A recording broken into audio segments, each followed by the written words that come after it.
सर्व सृष्टि रचनहार कुल मालिक कबीर देव, कबीर साहब, कबीर परमेश्वर, जो सर्व ब्रह्मांडों के रचयिता हैं, वो परमेश्वर अपनी प्यारी आत्माओं को काल के जाल से निकलने का ज्ञान कराने के लिए स्वयं ही अपने सतलोक से चलकर इस काल के लोक में आते हैं। ये वही परमात्मा है जो सन 1398 में विक्रमी संवत 1455 ज्येष्ठ सुदी पूर्णमासी जेठ उतरते की पड़वासी को बनारस में काशी शहर में एक लहर तारा तालाब में विकसित कमल के फूल पर एक नवजात शिशु का रूप धारण करके प्रकट हुए थे और बड़े होकर के एक धानक की भूमिका की जुलाहे का कार्य किया, जिससे वे जुलाहा कबीर कहलाए। ये सर्व सृष्टि रचनहार हैं, पूर्ण परमात्मा हैं। हम सभी काल के जाल में फंसी हुई आत्माओं को अपने निज घर उस वास्तविक ठिकाने का ज्ञान कराने के लिए आते हैं।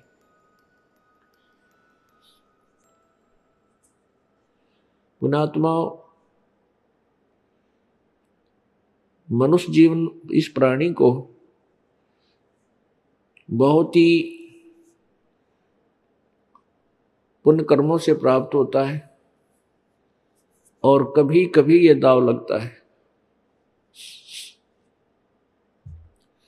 और मानव शरीर प्राप्त करके हम परमात्मा की साधना नहीं करते। कोई साधना करते हैं तो शास्त्र विरुद्ध करते हैं। पूर्ण परमात्मा की भक्ति ना करके हम अन्य देवताओं, दूसरे भगवानों की पूजाएं करते रहते हैं, जिस कारण से हमारा ये मनुष्य जीवन व्यर्थ हो जाता है और हम इस काल के जाल में फंसे रह जाते हैं।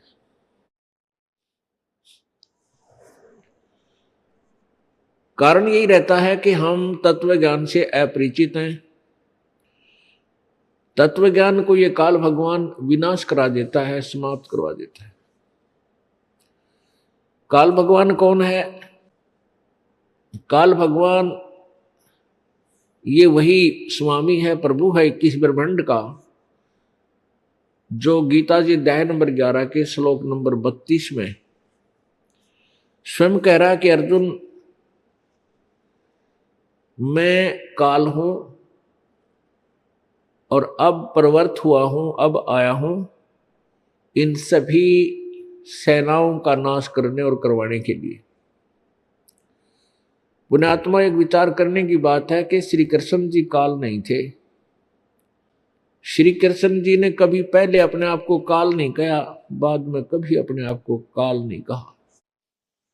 ये काल कौन है? ये 21 ब्रह्मांड का स्वामी ब्रह्म है, जिसको वेद ब्रह्म बोलते हैं। ये वो ब्रह्म है जिसका ओम एक अक्षर नाम है, जिसका ओम एक अक्षर ये मंत्र है जाप करने का, और ये 21 ब्रह्मांड का स्वामी है। ये काल है, ये श्री कृष्ण जी के शरीर में प्रवेश करके प्रेतवत भूत की तरह ये बोल रहा था जब गीता जी का ज्ञान श्री अर्जुन जी को दिया। इस काल भगवान को श्राप लगा हुआ है 1 लाख मानव शरीरधारी प्राणियों के आहार करने का।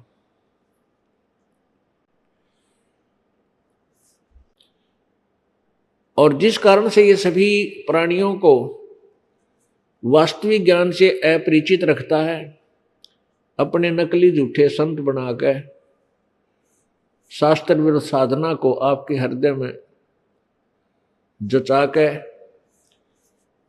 ये आपको शास्त्र विरुद्ध साधना करवा के अपने जाल में फंसाए रखता है।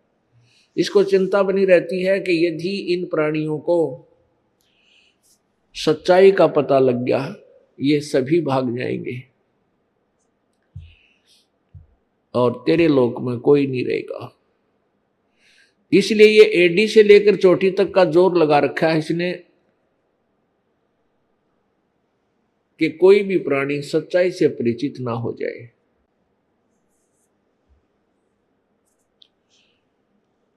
इसलिए हम तत्व ज्ञान से अपरिचित होने के कारण असंख्य युगों से इसी गंदे लोक में, इस काल के लोक में फंसे हुए। यहां कोई भी प्राणी सुखी नहीं है। वो दयालु परमात्मा, पूर्ण ब्रह्म, सत्य पुरुष स्वयं ही अपने लोक से चलकर आते हैं, सत्यलोक से चलकर आते हैं और यहां आकर के अपना ज्ञान प्रचार करते हैं। परमेश्वर के ज्ञान को हम इसलिए पहचान नहीं पाते हैं क्योंकि हमारे अंदर उन झूठे गुरुओं ने, उन नकली गुरुओं ने, संतों ने अज्ञान भर दिया होता है और हम उस अज्ञान को बार बार सुनकर उसको हम सत्य मान चुके होते हैं। उसमें किसी को भी नो ऑब्जेक्शन नहीं होता। सभी को नो ऑब्जेक्शन होता है, किसी को एतराज नहीं होता। एक दूसरे से वही ज्ञान सुन सुनकर हम पक जाते हैं और वो ज्ञान लोक वेद होता है, दंत कथा होती है जो वेदों और गीता हमारे सदग्रंथों के विपरीत होता है। तो उस ज्ञान को परमात्मा खंडन करने के लिए आता है कि जो तुम साधनाएं कर रहे हो, जिनको तुम परमात्मा मान बैठे हो, ये न तो यथार्थ ज्ञान है और न ही ये भगवान है। हम किसको भगवान माने हुए थे? जैसे पवित्र हिंदू धर्म में जन्म होने के कारण हमने श्री ब्रह्मा जी रजगुण, श्री विष्णु जी सतगुण और श्री शिव जी तमगुण को हमने सर्वेश्वर मान रखा था। सर्वेश्वर माने सबके मालिक, सब सर्वेश्वर, सबके परमेश्वर, सबके मालिक, सर्व सृष्टि रचनहार, अजरो अमर, इनके कोई जन्मदाता नहीं है। ये सर्वेश्वर, स्वयंभू आदि नामों से हम इनको जानते थे और इस अज्ञान का बोलबाला पूरे हिंदू समाज में हो चुका था। किसी को भी इस बात पर एतराज नहीं था कि ब्रह्मा विष्णु महेश अजर अमर नहीं है। किसी को भी इस बात पर अविश्वास नहीं था कि ब्रह्मा विष्णु महेश अविनाशी हैं, यानी सभी इनको अविनाशी मानते थे। और जिस समय इनके विषय में ये कहा गया कि ये नाशवान हैं, इनके माता पिता हैं, इनकी जन्म मृत्यु होती है, ये सर्वेश्वर नहीं है, तो ये ज्ञान सारा ही विपरीत हो गया, एकदम विपरीत। तो प्रथम बार जब मानव समाज, विशेषकर हिंदू समाज जब सुनता है, उसको एक भयंकर झटका लगता है और जिसके मुख से ये वचन सुनता है उसको ये मूर्ख मानता है, विरोधी मान लेता है, अक्षुब्ध हो जाता है, नाराज हो जाता है।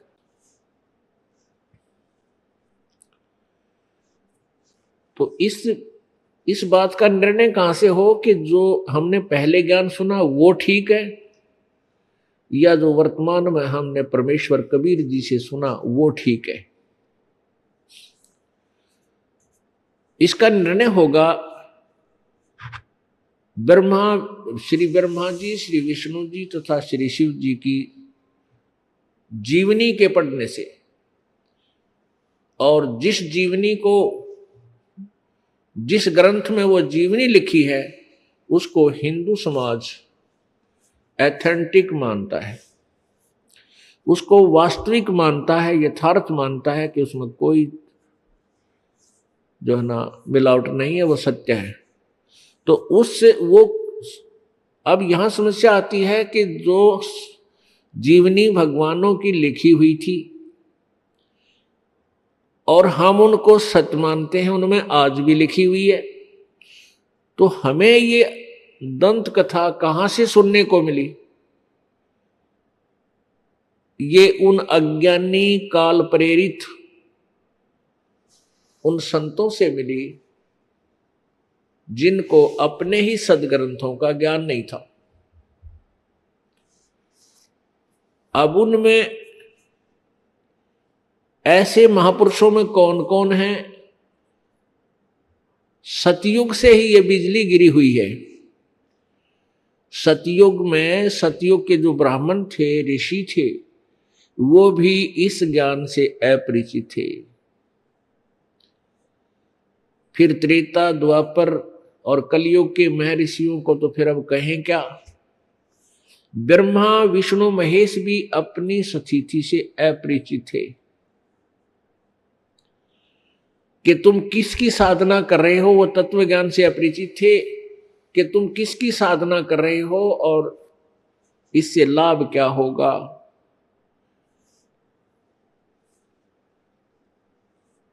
अपुण्यात्मा, वो सदग्रंथ जिनके अंदर ये जीवनी लिखी थी भगवानों की, वो संस्कृत भाषा में लिपिबद्ध थे और संस्कृत भाषा के पढ़ने का केवल एक ही वर्ग, ब्राह्मण समाज को, ब्राह्मण वर्ग को ही पढ़ने का अधिकार था। उन ऋषियों को ही पढ़ने का अधिकार था, उनके वंशजों को, और अन्य समाज को वो सदग्रंथों में पढ़ करके सुनाया करते थे। तो प्रत्येक मानव ये समझता था कि जो हमारे गुरुजी हमें ज्ञान दे रहे हैं, ये ज्ञान वेदों और गीता तथा पुराणों से है।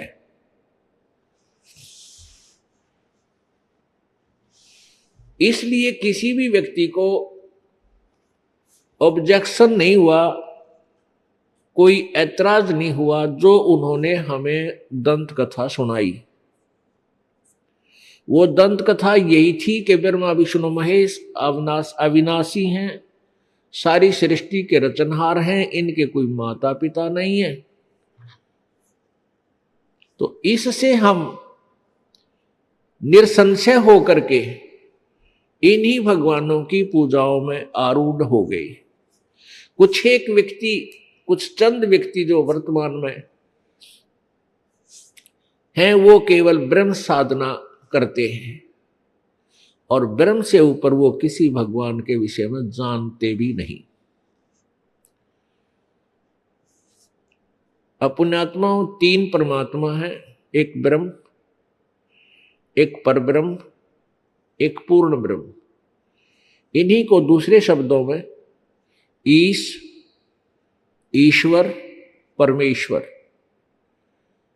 और इन्हीं को अन्य शब्दों में क्षर पुरुष, अक्षर पुरुष और परम अक्षर पुरुष।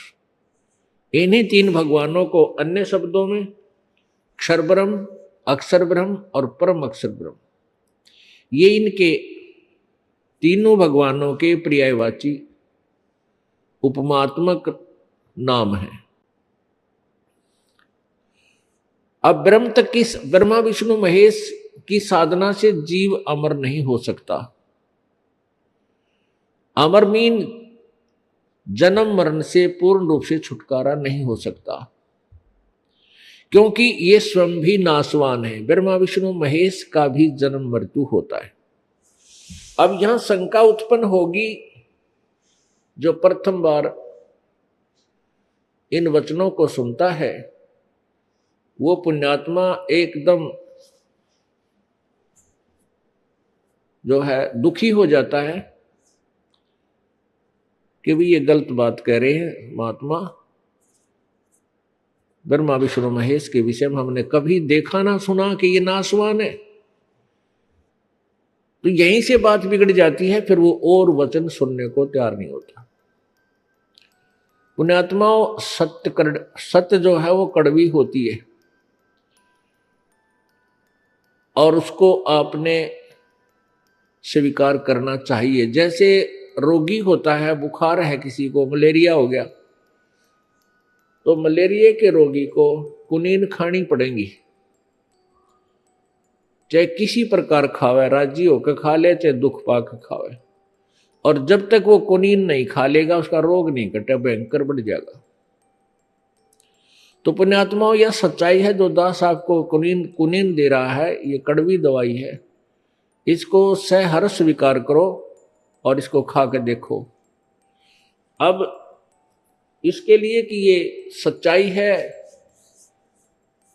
आपको उन सदग्रंथों के रूबरू कराना पड़ता है जिनको आप सत्य मानते हो, जैसे पुराणों को, वेदों और श्रीमद् भगवत गीता को। जब हम इन्हीं सदग्रंथों में ये लिखा देख लेंगे, स्वयं पढ़ लेंगे कि ब्रह्मा विष्णु महेश नासवान है, इनका जन्म मृत्यु होता है, फिर के रह गया भाई, फिर कहां शेष बचा? तुम ये मानते रहोगे कि ब्रह्मा विष्णु महेश अविनाशी है और फिर भी आपके हृदय में वो गंध भरा ही है, आपने मानना ही नहीं है, तो फिर पड़ो बाढ़ में। अब उसके लिए आपको दिखाते हैं श्रीमद् देवी भागवत, जिसमें श्री ब्रह्मा विष्णु महेश जी की जीवनी लिखी हुई है और जिसमें ये स्वयं स्वीकार करते हैं कि हमारा जन्म और मृत्यु होता है, हम अविनाशी नहीं है। पुण्यात्माओं, हमने भक्ति करनी है और भक्ति उस भगवान की करनी है जिससे हमारा पूर्ण मोक्ष हो, और उस भगवान को सिलेक्ट करना है, चुनना है कि वो कौन सा है वो परमात्मा जिससे हमारा मोक्ष होगा, जन्म मृत्यु का रोग सदा के लिए समाप्त होगा। और जब तक हम उसको नहीं ढूंढेंगे, नहीं खोजेंगे, उसकी विधि हमें प्राप्त नहीं होगी, तो फिर ये वैसे व्यर्थ बातें बना रहे हैं, अपना जीवन खो रहे हैं। हम भक्त नहीं है, हम परमात्मा नहीं चाह रहे। जिनको भगवान चाहिए, मोक्ष कराना है, तो उनको पहले निर्णय करना चाहिए। सफर यात्रा पर प्रारंभ होने से पहले उस रास्ते का पूर्ण ज्ञान आपको होना चाहिए जिस पर आप जाना चाहते हो। उसके बाद चलो, फिर कितनी स्पीड से चलो, आप मंजिल की ओर जाओगे। और यदि आप वैसे ही आंख मीच कर चल पड़े किसी रास्ते को, तो जो मंजिल के विरुद्ध है, तो उस पर चलना व्यर्थ है। अब देखिएगा अपनी सदग्रंथ हमें क्या बताते हैं। श्रीमद् देवी भागवत सचित्र मोटा टाइप, गीता प्रेस गोरखपुर से प्रकाशित है।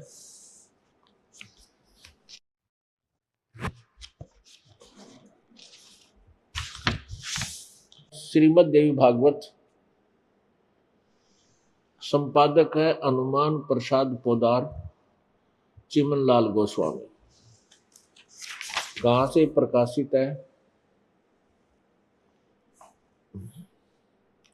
प्रकाशक में मुद्रक गीता प्रेस गोरखपुर, गोविंद भवन कार्यालय कोलकाता का संस्थान, ये गोरखपुर से छपी है। इसके 123 पृष्ठ पे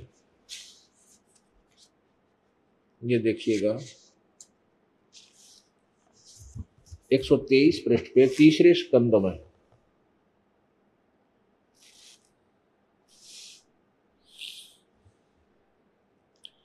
एक 123 पृष्ठ पे और तीसरा स्कंद है।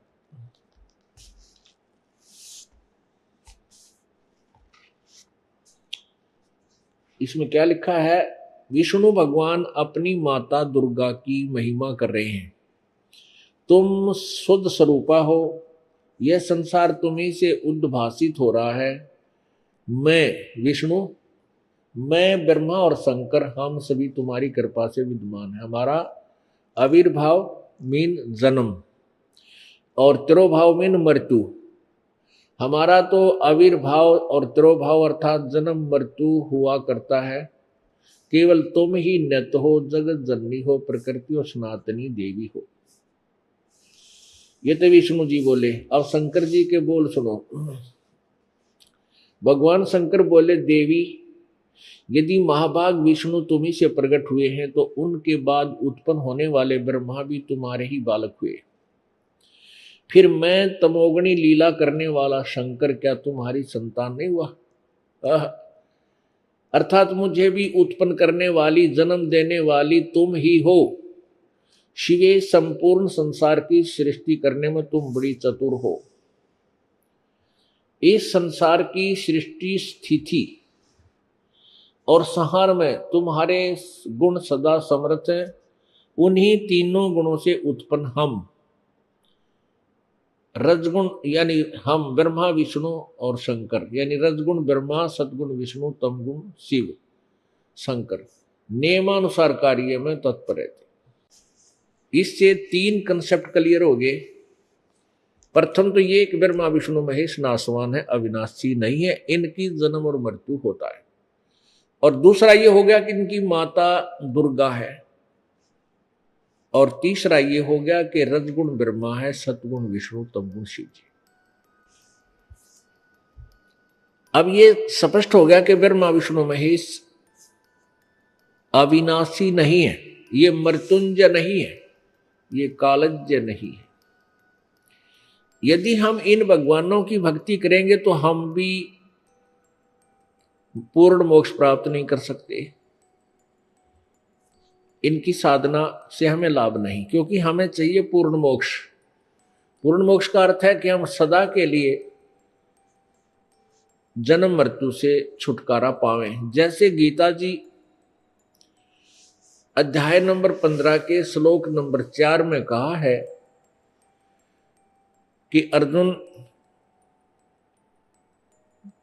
तत्व ज्ञान रूपी शस्त्र के द्वारा, गीता जी अध्याय नंबर 15 के श्लोक नंबर 1 से लेकर 4 में वैसे कंसेप्ट क्लियर होता है कि जो अध्याय नंबर 4 के श्लोक 34 में जिस तत्वदर्शी संत के विषय में कहा है कि उस तत्व ज्ञान को समझने के लिए तत्वदर्शी संतों की शरण में जा, उनसे ज्ञान ग्रहण कर। तो 15वें अध्याय के, गीता जी के 15वें अध्याय के प्रथम श्लोक में उस तत्वदर्शी संत की पहचान बताई है कि जो उल्टे लटके हुए संसार रूपी वृक्ष, जो संसार रूपी वृक्ष है, इसके सभी भागों को, तना क्या है, डार मोटी क्या है, शाखा कौन है और टहनी, ये डार कौन है और पत्ता कौन है, इसके विषय में जो जानता है स वेदवित, वो तत्वदर्शी संत है। परमात्मा कबीर जी ही आकर के तत्वदर्शी संत की भूमिका करके गए थे और उसी के आधार से इस दास को ज्ञान प्राप्त हुआ। परमेश्वर ने बता रखा कि अक्षर पुरुष एक पेड़ है, निरंजन वा की डार, तीनों देवा शाखा है और पात रूप संसार।